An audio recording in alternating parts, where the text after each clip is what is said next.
காலை நேர பிரதான செய்திகளின் ஊடாக நர்மதா சிறில் முதலில் தலைப்பு செய்திகள்.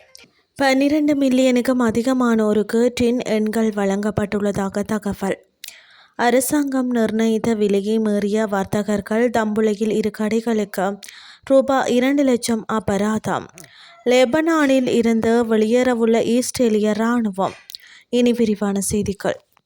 இலங்கையில் இதுவரை 12 மில்லியனுக்கும் அதிகமான வரி செலுத்துவோர் அடையாள எண்கள் வழங்கப்பட்டுள்ளதாக பொருளாதார அபிவிருத்தி பிரதி அமைச்சர் நிசாந்த ஜெயவீர தெரிவித்துள்ளார். சுமார் 5 மில்லியன் மக்கள் தங்களுக்கான வரி அடையாள எண்களை பெறுவதற்காக காத்திருக்கின்றனர். உள்நாட்டு வருவாய் திணைக்களம் வரி அடையாள எண்களை விண்ணப்பதாரர்களுக்கு அஞ்சல் மூலம் அனுப்பி வைக்கும் நடைமுறையை இதுவரை மேற்கொள்ளவில்லை.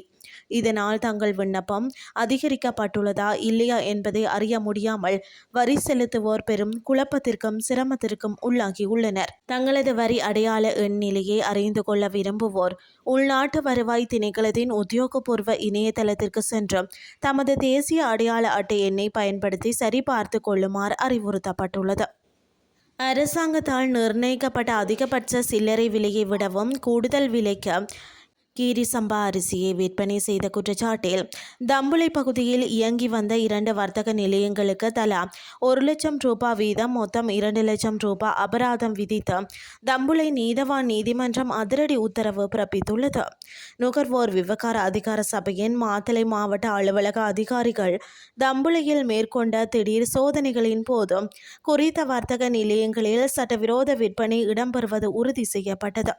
இதில் தம்புளை விசேட பொருளாதார மத்திய நிலையத்தில் இருந்த மொத்த விற்பனை நிலையத்தில் 255 ரூபாவிற்கு விற்கப்பட வேண்டிய இறக்குமதி செய்யப்பட்ட கீரி சம்பா 1 கிலோகிராம் 261 ரூபாவிற்கு விற்பனை செய்யப்பட்டுள்ளது. அதேபோல் தம்புளையில் உள்ள மற்றொரு சில்லறை விற்பனை நிலையத்தில் 260 ரூபாய் நிர்ணய விலை கொண்ட உள்நாட்டு கீரி சம்பா அரிசி 360 ரூபாய் என்ற அதீத விலைக்கு விற்பனை செய்யப்படுவது கண்டறியப்பட்டது. தாக்கல் செய்யப்பட்ட வழக்குகளில் வர்த்தக நிலைய உரிமையாளர்கள் தங்களின் குற்றங்களை ஒப்புக்கொண்டதை அடுத்து நீதிமன்றம் இந்த அபராத தொகையை விதித்து தீர்ப்பளித்திருந்தது. அத்தியாவசிய உணவுப் பொருட்களின் விலையை கட்டுப்படுத்துவதில் நுகர்வோர் விவகார அதிகார சபை மேற்கொண்டு வரும் இத்தகைய தொடர் நடவடிக்கைகள் பொதுமக்களிடையே வரவேற்பை பெற்றுள்ளது. இனி வெளிநாட்டு செய்திகள். லெபனான் மற்றும் இஸ்ரேல் இடையே சமீபத்தில் கையெழுத்திடப்பட்ட கட்டமைப்பு ஒப்பந்தத்தின் கீழ் தெற்கு லெபனானில் இருந்து தனது படையை வெளியேற்றும் முன்னோட்ட கட்டத்தை தொடங்க இஸ்ரேலிய இராணுவம் தயாராகி வருவதாக இஸ்ரேலிய ஊடக அறிக்கைகள் தெரிவிக்கின்றன. ஒப்பந்தத்தில் குறிப்பிடப்பட்டுள்ள 2 முன்னோட்ட மண்டலங்களில் ஒன்றிலிருந்து படைகள் திரும்ப பெறப்படும் என எதிர்பார்க்கப்படுவதாக தெரிவிக்கப்படுகிறது. இராணுவ படைகள் திரும்ப பெறப்படும் இடங்கள் அல்லது கால அட்டவணை குறித்த எந்த அதிகாரப்பூர்வ விவரங்களும் வெளியிடப்படவில்லை என்றும் அறிக்கையில் கூறப்பட்டுள்ளது. இந்த ஒப்பந்தத்தின் கீழ் இஸ்ரேலுக்கும் லெபனானுக்கும் இடையே நேரடி தொடர்பு வழித்தடம் ஒன்றும் திறக்கப்படும் என எதிர்பார்க்கப்படுகிறது. கடந்த வியாழக்கிழமை அன்று லெபனானும் இஸ்ரேலும் அமெரிக்காவின் ஆதரவுடன் ஒரு கட்டமைப்பு ஒப்பந்தத்தில் கையெழுத்திட்டன.